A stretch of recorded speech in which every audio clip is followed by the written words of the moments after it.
Hello everyone. This is the part 4 of Unit 6. In this video, we will study about distributed deadlocks and Deadlocks Prevention. Distributed deadlocks. A system is in deadlock state if there exists a set of transactions such that every transaction in the set is waiting for another transaction in the set. If there exists a set of waiting transactions T1, T2, Tn such that T0, T1, T1, T2, Tn, T1. So, none of the transaction can progress in such situation. In concurrent computing, a deadlock is a state in which each process is holding a resource and waiting for some another resources acquired by some other process, that is, in a circular manner.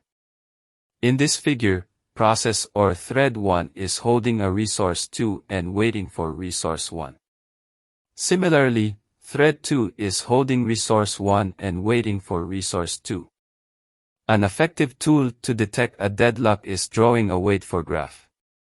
This figure is also one simple example of wait for graph.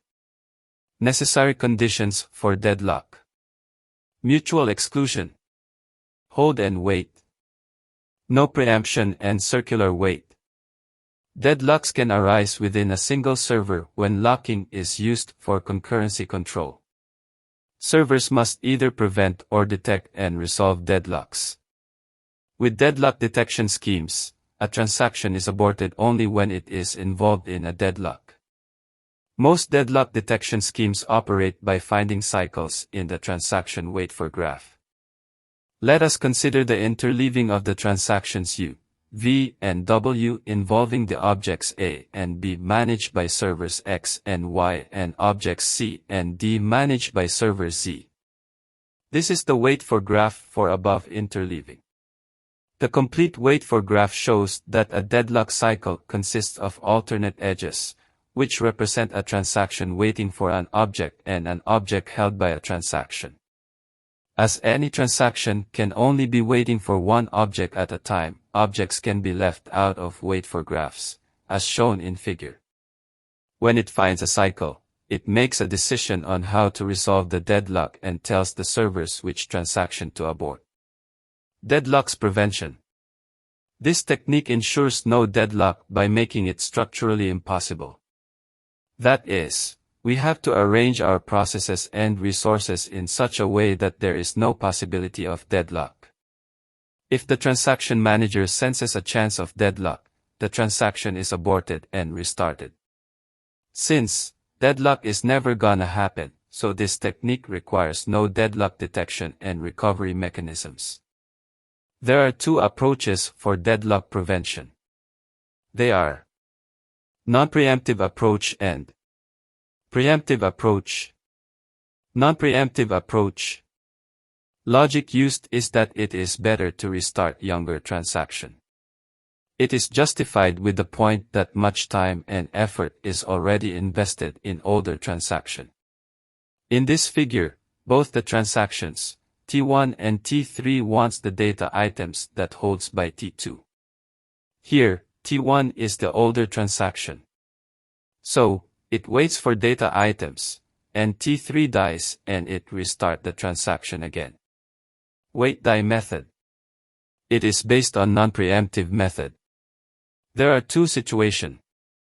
One is, older transaction requests a resource from younger transaction. In this case, older transaction will wait for the data items from younger transaction. The second one is, younger transaction requests a resource held by older transaction. In this case, younger transaction dies and restart the transaction again. Wait die logic.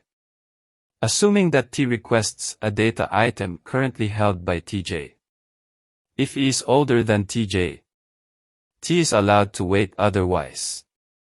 If T is younger than Tj, then abort T or T dies and restart it later with same timestamp.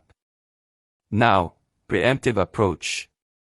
The logic used is also same that, to give priority to older transaction. The only difference here is if the older transaction requests for a data item which is already locked by a younger transaction. Younger is preempted by the older. Wound weight method.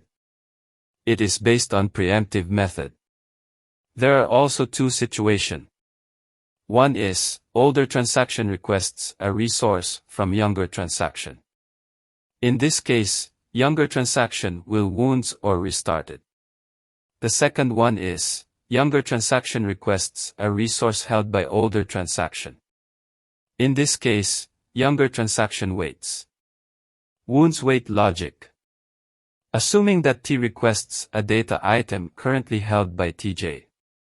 If he is older than TJ, then abort TJ, T wounds TJ, and restart it later with same timestamp.